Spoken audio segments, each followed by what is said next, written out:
FSP students, my name is Nicole. And I'm Catie. And today we are going to be talking to you about the best way to negotiate with multicultural differences within virtual teams.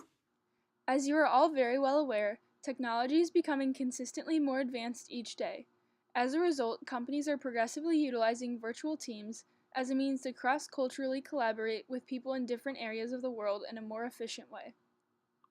According to the CEO of Farazi Greenlight, virtual teams are hard to get right. In a seminal 2001 study of 70 such groups, Professors Godinjaran and Gupta found that 82% fell short of their goals and that 33% rated themselves as largely unsuccessful. This statistic proves that virtual teams have a lot of room for improvement.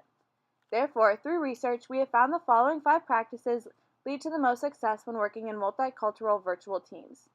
These 5 practices include having face-to-face meetings before starting a project, having definitive leadership within a team, being able to effectively collaborate despite cross-cultural differences, as a team, clearly defining team roles, tasks, processes, goals, and accountability of team members prior to starting the project, and lastly, using communication tools and language that is best accommodating for each team member, as well as having the right technology.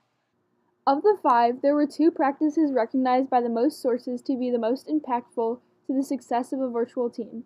Therefore, we are going to dive deeper into each of the 2.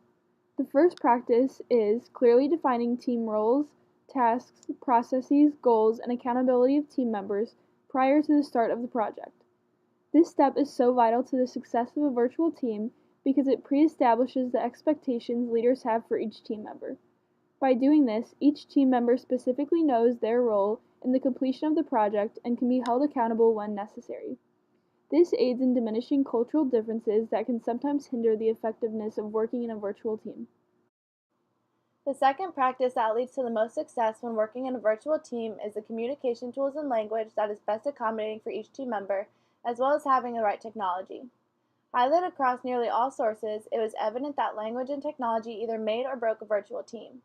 Because many virtual teams are multicultural, it is essential to have language that is understood and/or easily translated by each member. Without pre-establishing a language, communication within the virtual team would be nearly impossible. Additionally, each team member must have access to technology that is capable of completing their assigned tasks. As an example, On Point Consulting's Practical Guide for Working and Leading from a Distance explains that it is important to carefully choose communication technologies that are most appropriate for a specific task.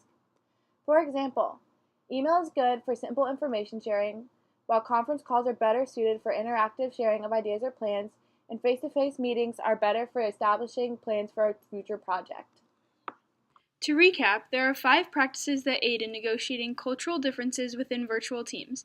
Thank you so much for taking the time to watch this video. We hope that this new information will guide your virtual teams to have better success in the future.